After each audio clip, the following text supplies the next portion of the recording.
Hello friends, welcome to Foods and Beauty Tips. ഞാൻ ഇന്നൊരു variety vanilla ice cream ആയിട്ടാണ് വന്നിരിക്കുന്നത്. വളരെ ഈസി ആയിട്ട് ഉണ്ടാക്കിയെടുക്കാം. നല്ല സ്വാദിഷ്ടമായ ഒരു ഐസ്ക്രീം, വളരെ ഹെൽത്തിയുമാണ്. അപ്പോൾ എല്ലാവരും ട്രൈ ചെയ്ത് നോക്കണം. അതിനാവശ്യമുള്ള സാധനങ്ങൾ എന്തൊക്കെയാണെന്ന് നമുക്ക് നോക്കാം. അതിനായിട്ട് 2 ഏത്തപ്പഴം ഞാൻ ഇവിടെ എടുത്ത് വെച്ചിട്ടുണ്ട്. നന്നായിട്ട് പഴുത്ത ഏത്തപ്പഴമാണ്. നമുക്കിനി അതിനെ ഒന്ന് അരിഞ്ഞെടുക്കാം. ഇപ്പോൾ ഇവിടെ 2 പഴവും അരിഞ്ഞെടുത്ത് വെച്ചിട്ടുണ്ട്. നമുക്കിനി ഇതിനൊന്ന് ഫ്രീസറിൽ വെച്ച് തണുപ്പിച്ചെടുക്കണം. ഒരു 3 മുതൽ 4 മണിക്കൂർ വരെ നമുക്കിതിനെ ഫ്രീസറിൽ വെച്ച് ഒന്ന് തണുപ്പിച്ചെടുക്കാം. ഇപ്പോൾ 4 മണിക്കൂറിന് ശേഷം നമ്മൾ ഫ്രീസറിൽ ഇരുന്ന പഴം പുറത്തെടുത്ത് വെച്ചിട്ടുണ്ട്. അപ്പോൾ നന്നായിട്ട് സെറ്റായിരിപ്പുണ്ട്. ഇനി അതിലേക്ക് ആവശ്യമുള്ള സാധനങ്ങൾ എന്തൊക്കെയാണെന്ന് നോക്കാം. ഞാനിവിടെ 1 ഗ്ലാസ് കാച്ചി തണുപ്പിച്ചെടുത്ത പാലാണിത്. 5 ഈന്തപ്പഴം വെള്ളത്തിലിട്ടൊന്ന് കുതിർത്തെടുത്തിട്ടുണ്ട്. 3 സ്പൂൺ പഞ്ചസാര. നമുക്കിനി മിക്സിയുടെ ജാറിലേക്ക് ഇതെല്ലാം ആയിട്ട് ഇടാം. അതിൽ പാലൊഴിക്കുമ്പോൾ കുറച്ച് ഒഴിച്ചു കൊടുത്താൽ മതി. ഒരു 1/4 ഗ്ലാസ് പാലൊഴിച്ച് ആദ്യം അടിച്ച് നോക്കിയ ശേഷം ബാക്കി ഒഴിച്ച് കുറേശ്ശെ അടിച്ചെടുത്താൽ മതി. അപ്പോൾ ഞാനിവിടെ ഒരു 3 ഏലക്കായുടെ തരി ഇട്ട് കൊടുക്കുന്നുണ്ട്. നിങ്ങളുടെ കയ്യിൽ വാനില എസൻസ് ഉണ്ടെങ്കിൽ ഒഴിച്ചു കൊടുക്കാം. പിന്നെ പ്രിസർവേറ്റീവ്സ് ഒന്നും വേണ്ട വിചാരിച്ചിട്ടാണ് ഏലക്കയുടെ തരി ഇട്ട് കൊടുക്കുന്നത്. അതോ നിങ്ങളുടെ ഇഷ്ടം പോലെ, വാനില എസൻസ് അല്ലെങ്കിൽ ഏലക്ക. നമുക്കിനി ഇതിനെ ഒന്ന് മിക്സിയിൽ അടിച്ചെടുക്കാം. കുറേശ്ശെ പാലൊഴിച്ച് കുറേശ്ശെ അടിച്ചെടുത്താൽ മതി. നന്നായിട്ട് അരയും വേണം. അപ്പോൾ ഇതേ ഞാനിവിടെ വീണ്ടും അടിച്ചെടുത്തിട്ടുണ്ട്. അപ്പോൾ ഞാനിപ്പോൾ 1 ഗ്ലാസ് പാലാണ് എടുത്തിരിക്കുന്നത്. അപ്പോൾ ലാസ്റ്റ് നോക്കാം എത്ര പാൽ ആവശ്യം വരുന്നുവെന്ന്.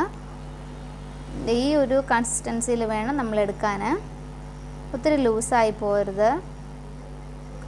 അപ്പോൾ ഈ ഒരു പരുവത്തിന് എനിക്ക് കിട്ടാനായിട്ട് ഞാൻ ഈ നേരത്തെ എടുത്ത് വെച്ചിരുന്ന 1/2 ഗ്ലാസ് പാല് ചേർത്ത് കൊടുത്തിട്ടുള്ളൂ. നമുക്കിനി ഇതിനെ ഒരു കണ്ടെയ്നറിലേക്ക് മാറ്റാം.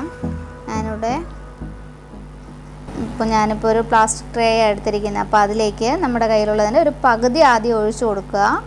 ഒന്ന് നന്നായിട്ട് ആ ബൗളിലേക്ക് ഒന്നെല്ലാം സ്പ്രെഡ് ചെയ്ത് കൊടുത്ത ശേഷം ഞാനിപ്പോൾ എൻ്റെ കയ്യിൽ ചോക്കോ ചിപ്സ് ഉള്ളത് കൊണ്ട് ഇട്ട് കൊടുക്കുകയാണ്. ഇല്ലെങ്കിൽ ഒരു കുഴപ്പമില്ല. നിങ്ങൾക്ക് അല്ലാതെ തന്നെ ഒരുമിച്ച് സെറ്റാക്കി എടുക്കാവുന്നതേ ഉള്ളൂ. അപ്പോൾ ഞാനിപ്പോൾ ഉള്ളത് കൊണ്ട് കുറച്ച് ഇട്ട് കൊടുക്കുന്നു. കൊടുത്ത ശേഷം ബാക്കിയുള്ളതും കൂടെ അതിൻ്റെ മുകളിലേക്ക് ഒഴിച്ചു കൊടുക്കുകയാണ്.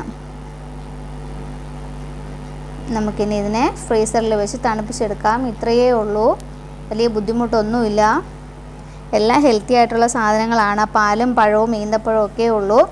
അപ്പോൾ വാനില എസൻസ് നിങ്ങൾക്ക് താല്പര്യമുണ്ട് ഒഴിച്ചാൽ മതി. ഇല്ലെങ്കിൽ ഏലക്ക ഇട്ട് കൊടുത്താലും മതി. ടേസ്റ്റിനൊന്നും ഒരു വ്യത്യാസമില്ല. നല്ല സൂപ്പർ ടേസ്റ്റുമാണ്.